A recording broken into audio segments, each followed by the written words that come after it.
नमस्कार dear students, आज हम एक निबंध का अध्ययन करते हैं। निबंध का विषय है यत्र नार्यस्तु पूज्यन्ते रमन्ते तत्र देवताः। जहाँ नारियों की पूजा होती है वहाँ देवता निवास करते हैं। समाजस्य अतुला संपत्तिः अनंतं च वैभवं नारी जातिरेव अस्ति। समाज की अतुलनीय संपत्ति और अनंत वैभव नारी जाति ही है। नारी एव मानव समाजस्य समृद्धेः कारणं भवति। नारी ही मानव समाज की समृद्धि का कारण है। यादृशाः विचाराः स्त्रीणां भवन्ति तथैव समाजस्य रचना जायते। जिस प्रकार के विचार स्त्रियों के होते हैं उसी प्रकार की समाज की रचना होती है। अर्थात स्त्रियों की जो विचारधारा होती है वो अपने संतान को भी उसी प्रकार के विचारों से ओतप्रोत करती हैं। इसलिए समाज का निर्माण स्त्री पर निर्भर माना गया है। स्त्रीणां विचारा एव समाजस्य दर्पणे प्रतिबिंबिता भवन्ति। स्त्रियों के विचार ही समाज के दर्पण में प्रतिबिंबित होते हैं। वीर अभिमन्यु नवविवाहितया उत्तरा स्वपत्न्या प्रेरितः योद्धुम अगच्छत्। वीर अभिमन्यु अपनी नवविवाहित पत्नी उत्तरा के द्वारा प्रेरित होकर के ही युद्ध भूमि में गए थे। शिवाजी सदृशः वीर पुरुषः अपि, शिवाजी जैसा वीर पुरुष भी स्वमात्रा प्रोत्साहितः, अपनी माता से प्रोत्साहित, माता के द्वारा दिए गए उत्साह से युक्त एव ही मुगल शासकों के साथ आजीवनम जीवन भर युद्ध तत्परा अभवन, युद्ध में लग गए थे। इतिहास साक्षी अस्ति, इतिहास साक्षी है। यत नारी जाति ही कदाचित मातृरूपेण, कि नारी जाति कभी माता के रूप में, कदाचित भगिनी रूपेण, कभी बहन के रूप में, कदाचित पत्नी रूपेण, कभी पत्नी के रूप में, हताश हृदयेषु नव जीवनम संचारितवती। हताश हृदयेषु अर्थात दुखी हृदयों में नव जीवनम संचारितवती, नए जीवन का संचार किया। समाज वृक्षस्य मूलम नारी प्रयत्नम बिना विद्यते। समाज रूपी वृक्ष का मूल अर्थात जड़ नारी प्रयत्नम बिना, नारी के प्रयत्न के बिना विद्यते विद्यमान है। समाज वृक्ष तद अभावे शुष्यति। समाज का वृक्ष, समाज रूपी वृक्ष तद अभावे, उसके अभाव में शुष्यति सूख रहा है। समाजस्य बहुमूल्यम धनम, समाज का बहुमूल्य धन स्त्री रत्नम एव अस्ति, स्त्री रत्न ही है। तद धनाभावे समृद्धि अपि समाजः दरिद्र एव मान्यते। नारी रूपी धन के अभाव में समृद्धशाली समाज भी दरिद्र ही माना जाता है। एवं समाजस्य रचनायाम, इस प्रकार से समाज की रचना में स्त्रीणाम बहु योगदानम भवति, स्त्रियों का अत्यधिक योगदान होता है। अस्माकं भारतीय समाजस्य अवनतेः मूल कारणम स्त्री शिक्षायाः अभाव एव आसीत्। हमारे भारतीय समाज की अवनति का मूल कारण स्त्रियों की शिक्षा का अभाव ही है। समाजस्य उन्नत्यै स्त्रीणां शारीरिकः मानसिकः आत्मिकश्च विकासः अनिवार्यः खलु।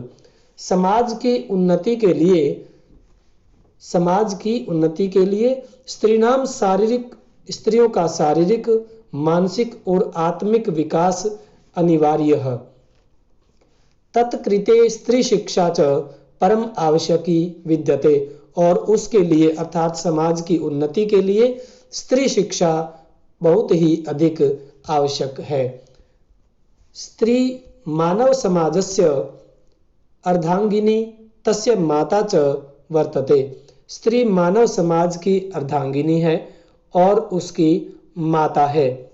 यदि स्त्री शिक्षिता न स्यात्, यदि स्त्री शिक्षित नहीं होगी, तदा तस्याः मनसो विकासः न संभवति, तो उसके मन का विकास संभव नहीं हो सकता।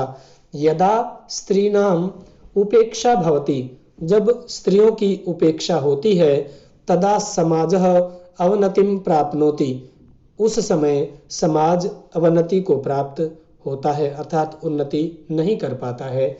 यदा च ताः पूज्यन्ते, और जब उनकी पूजा होती है, उनको पूजा जाता है, तदा सुखस्य समृद्धेश्च उन्नति भवति, जब उनको पूजा जाता है तो उस समय सुख की और समृद्धि की उन्नति होती है।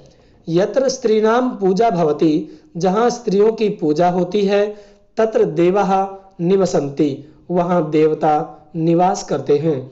यदि माता अविकसिता तदा संतत्यामपि विकास शून्यता अवश्यम जायते, यदि माता अविकसित है अर्थात माता का शिक्षा के रूप में विकास नहीं हुआ है, तदा तब संतत्याम अपि, संतति में भी अर्थात उनकी संतान में भी विकास न्यूनता अवश्यम जायते, विकास में न्यूनता अर्थात कम, विकास कम होना अवश्य होता है, अर्थात विकास कम होता है, विकास में न्यूनता आती है। अशिक्षिता स्वातंत्रम भावहीना नारी शिशो हृदये स्वातंत्र्यम भावान जागरितुम कथम प्रभवेत। अशिक्षिता अर्थात जो नारी अशिक्षित है, वह नारी, अशिक्षित नारी, स्वतंत्र भावहीना नारी, अशिक्षित और स्वतंत्रता के भावों से हीन नारी, शिशो हृदय, बालक के हृदय में, स्वातंत्र्य भावान, स्वतंत्रता के भावों को, जागृतुम, जागृत करने के लिए, कथम प्रभवेत, किस प्रकार से उत्पन्न हो सकती है, अर्थात किस प्रकार से उसमें स्वतंत्रता के भावों को उत्पन्न कर सकती है। केचन जनाः स्त्री शिक्षायाः निषेधम कुर्वन्ति, कुछ लोग स्त्री शिक्षा का निषेध करते हैं। यत् नारीणां कार्यक्षेत्रम तु गृहमेव अस्ति, उनका कहना है कि नारियों का कार्यक्षेत्र तो घर ही है। गृह संशोधनम पाक निर्माणम पति सेवा इत्यादिनी एव तासाम कार्याणि, घर में साफ सफाई रखना, पाक निर्माणम अर्थात भोजन आदि का निर्माण करना, पति सेवा इत्यादि कार्य ही उनके लिए कार्य होते हैं। अतः का नाम आवश्यकता वर्तते स्त्री शिक्षायाः, उनकी दृष्टि में कहना है कि इसलिए स्त्रियों की शिक्षा की क्या आवश्यकता है, अर्थात नारी का कार्य घर में साफ सफाई करना, भोजन आदि पकाना, पति की सेवा करना आदि कार्य ही स्त्रियों के होते हैं। उनको पढ़ने की या उनको शिक्षित करने की क्या आवश्यकता है।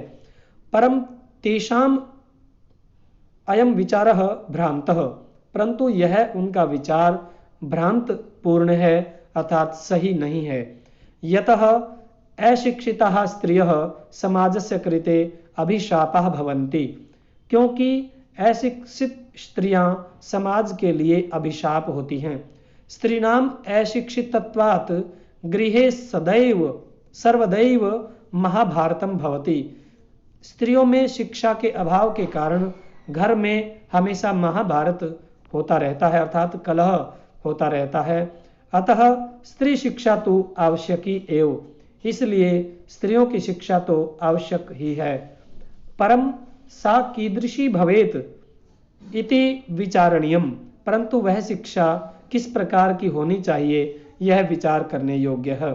स्त्री शिक्षा च एतादृशी भवेत यथा नारी आदर्श गृहिणी आदर्शा च पत्नी भवेत, स्त्रियों की शिक्षा इस प्रकार की होनी चाहिए कि वह एक आदर्श गृहिणी बने और आदर्श पत्नी के रूप में भी वह पूर्ण रूप से सफल हो। एवं सिद्ध्यति यत, इससे सिद्ध होता है कि माता एव मानवस्य सर्वप्रथमः गुरु विद्यते, माता ही मानव का सबसे पहला गुरु है। मातुरंके एव मानवः सर्वप्रथमं शिक्षां प्राप्नोति, माता की गोद में ही, मातुरंके अर्थात माता की गोद में, एव ही माता की गोद में ही मानव सबसे पहले शिक्षा प्राप्त करता है। सुशिक्षिता नार्यः बालकानां हृदये वीरत्व भावनां भरितुं शक्नुवन्ति। शिक्षित नारियां ही बालकों के हृदय में वीरता के भावों को भरने के लिए समर्थ होती हैं।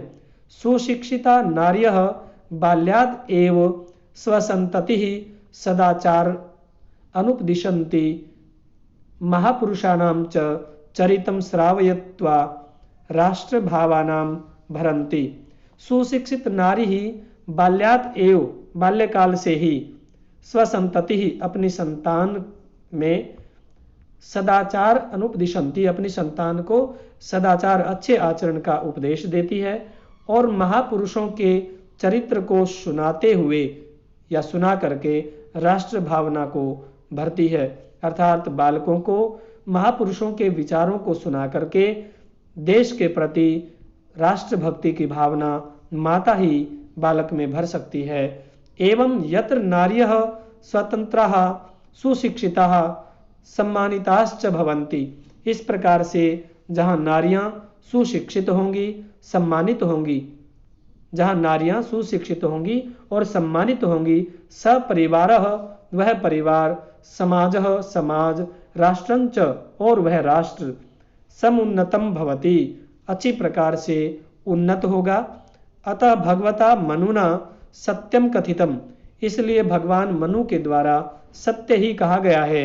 यत्र नार्यस्तु पूज्यन्ते, जहाँ नारियों की पूजा होती है, जहाँ नारियां पूजी जाती हैं, रमन्ते तत्र देवताः, वहाँ देवता निवास करते हैं।